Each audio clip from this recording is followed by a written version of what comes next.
Morning students, कैसे हैं आप सब स्टूडेंट्स। कल मैंने आपको मीरा जी का जीवन परिचय बताया था, उनकी जो श्री कृष्ण के प्रति भक्ति है उसके बारे में मैंने आपको समझाया था। तो आज हम पढ़ेंगे मीरा जी के जो पद हैं, उनकी जो कविता हैं उनके बारे में मैं आपको समझाऊंगी। मेरे तो गिरधर गोपाल दूसरों ना कोई। मीरा जी कहती हैं कि मेरे तो सिर्फ और सिर्फ गिरधर गोपाल है, अर्थात श्री कृष्ण है, बाकी कोई दूसरा नहीं है। अर्थात किसी दूसरे से मेरा कोई भी संबंध नहीं है, किसी से दूसरे से कोई लेना देना नहीं है। अर्थात इस संसार में मेरा अपना कोई नहीं है। जाके सिर मोर मुकुट मेरा पति सोई।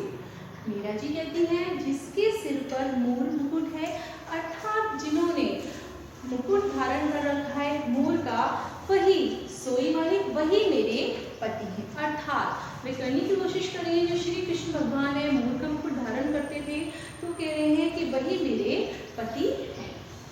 छाड़ी गई कुल की कहानी कहा करे है कोई।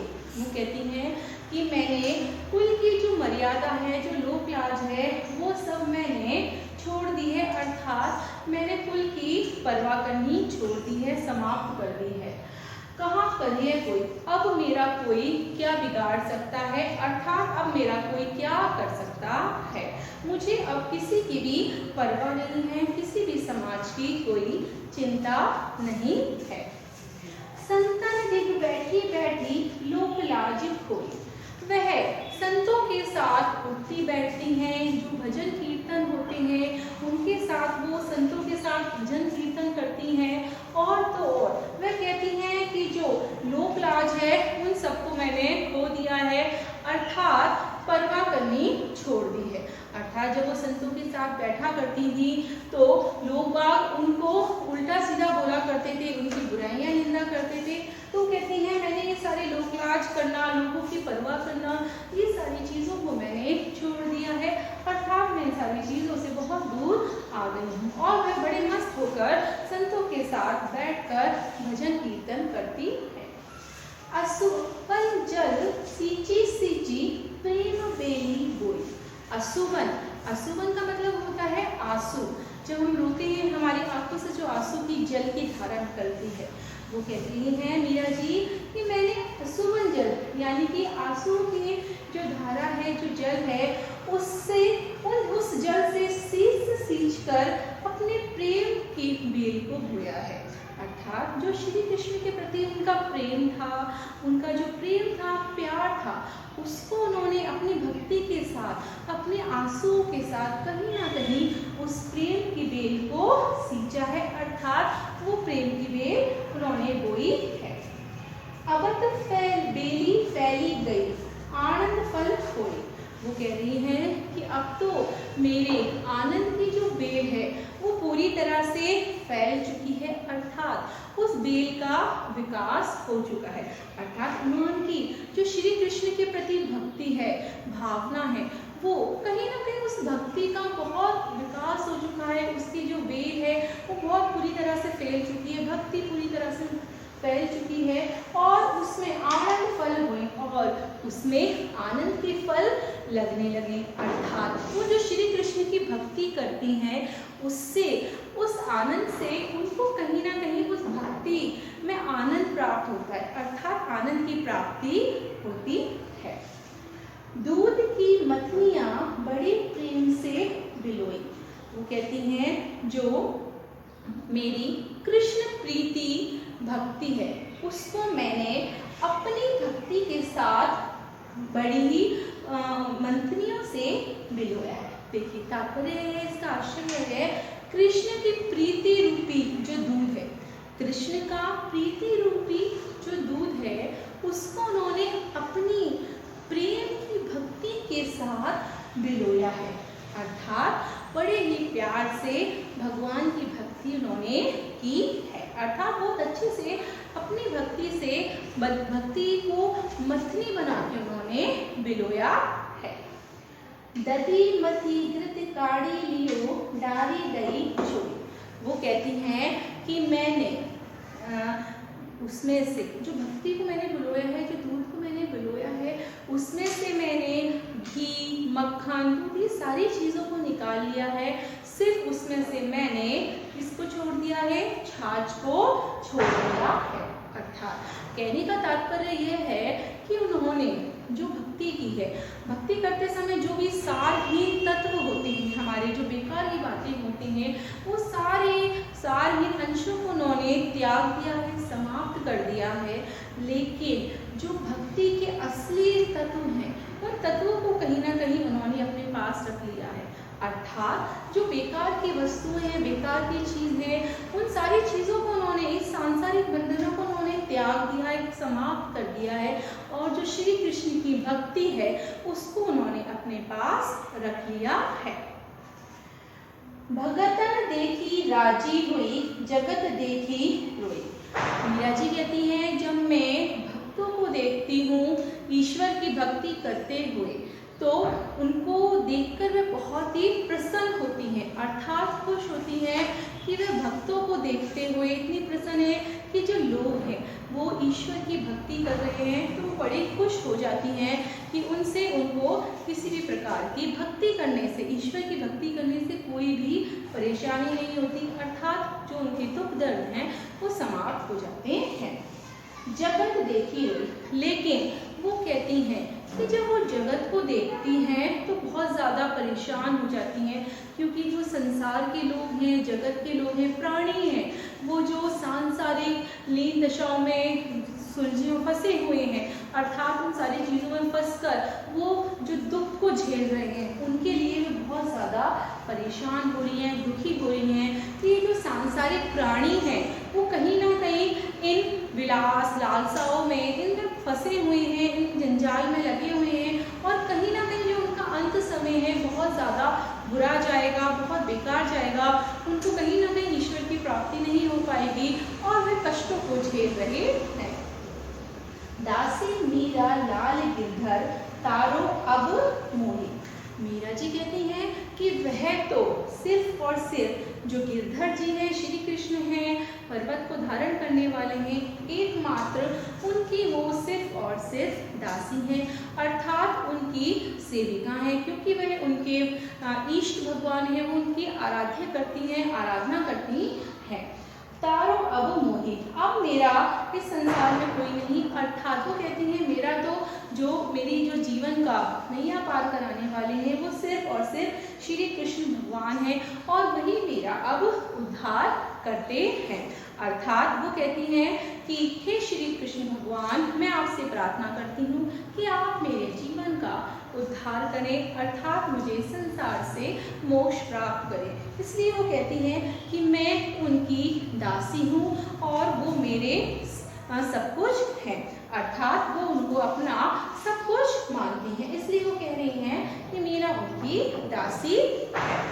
आगे दूसरा हम देखते हैं पद आपका, पग घुंघरू बांधी मीरा नाच।